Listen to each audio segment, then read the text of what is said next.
പവിഴ ദ്വീപായ ബഹ്റൈൻ ദേശീയ ദിനം ആഘോഷിക്കാനുള്ള ഒരുക്കത്തിലാണ്. രാജ്യമെങ്ങും ചുവപ്പും വെള്ളയും നിറമുള്ള കൊടിതോരണങ്ങളും അലങ്കാര വിളക്കുകളും നിറഞ്ഞു കഴിഞ്ഞു. പ്രവാസി സമൂഹവും ആവേശത്തോടെ ആഘോഷ പരിപാടികളിൽ പങ്കുചേരുകയാണ്. കാണാം ബഹ്റൈനിലെ ആഘോഷ കാഴ്ചകൾ. 54ാമത് ദേശീയ ദിനാഘോഷത്തിനായി അണിഞ്ഞൊരുങ്ങിയിരിക്കുകയാണ് ബഹ്റൈനിലെ നഗരങ്ങളും തെരുവുകളും. ദേശീയ പതാകയെ പ്രതിനിധാനം ചെയ്യുന്ന വെള്ളയും ചുവപ്പും കലർന്ന വർണ്ണങ്ങളിലുള്ള കൊടിതോരണങ്ങളും അലങ്കാര വിളക്കുകളുമാണ് പ്രധാന ആകർഷണം. ദേശീയ ദിനാഘോഷങ്ങളുടെ ഭാഗമായി രാജ്യത്തിന്റെ സാംസ്കാരിക പാരമ്പര്യം വിളിച്ചോതുന്ന സെലിബ്രേറ്റ് ബഹ്റൈൻ, മുഹറക് നൈറ്റ്സ് എന്നീ പരിപാടികളും പുരോഗമിക്കുകയാണ്.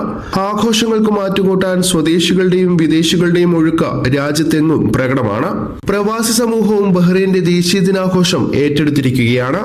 സന്തോഷത്തിന്റെയും ഐക്യത്തിന്റെയും കൂടിയ ആഘോഷമായാണ് പ്രവാസി മലയാളികൾ ദേശീയ ദിനത്തെ കാണുന്നത്. ബഹ്റൈൻ എന്ന് പറഞ്ഞാൽ നമുക്ക് സെക്കൻഡ് ഹോമാണ്. നമ്മുടെ ഒന്നും പറയല്ല, ഇന്ത്യ പോലെ തന്നെയാണ്. നമുക്ക് ഡിസംബർ ആയി തന്നെ ആഘോഷങ്ങൾ തുടങ്ങായി. ഡിസംബർ ഫസ്റ്റ് വീക്ക് തൊട്ടേ നമുക്ക് ഇവിടെ എല്ലാവരുടെയും നോക്കിയാൽ തന്നെ കാണാം. ലൈറ്റിങ്സും ഇവൻസുകളും എല്ലാവരുടെയും ഇവൻസും തുടങ്ങിയിട്ടുണ്ട്. നമുക്കിപ്പോൾ ഫുൾ എൻജോയ്മെന്റ് മൂഡാണ്. ഈ ഡിസംബർ എന്ന് പറഞ്ഞാൽ തന്നെ നമുക്ക് ബഹ്റൈനിലെ എൻജോയ്മെന്റ് ആണ്. നമ്മളിപ്പോൾ ബഹ്റൈനിലായാലും നമുക്കിപ്പോൾ അന്യരാജ്യത്താന്നുള്ളൊരു ഫീലിംഗ് അതൊന്നുമില്ല. കുറേ രാജ്യക്കാരുണ്ട്, നമ്മൾ പാകിസ്ഥാനികളുണ്ട്, ബാക്കി എല്ലാവരും ഉണ്ട്. നമ്മളെല്ലാവരും ഒരേ വീട് ഹോം പോലെയാണ് നമ്മൾ ഇത് കാണുന്നത്. ഡിസംബർ ആകുമ്പോൾ എല്ലാ പ്രവാസികൾക്കും നല്ലൊരു മാസം കൂടിയാണ്. എല്ലാവർക്കും കുറേ ദിവസം ഹോളിഡേയ്സ് ഉണ്ട്.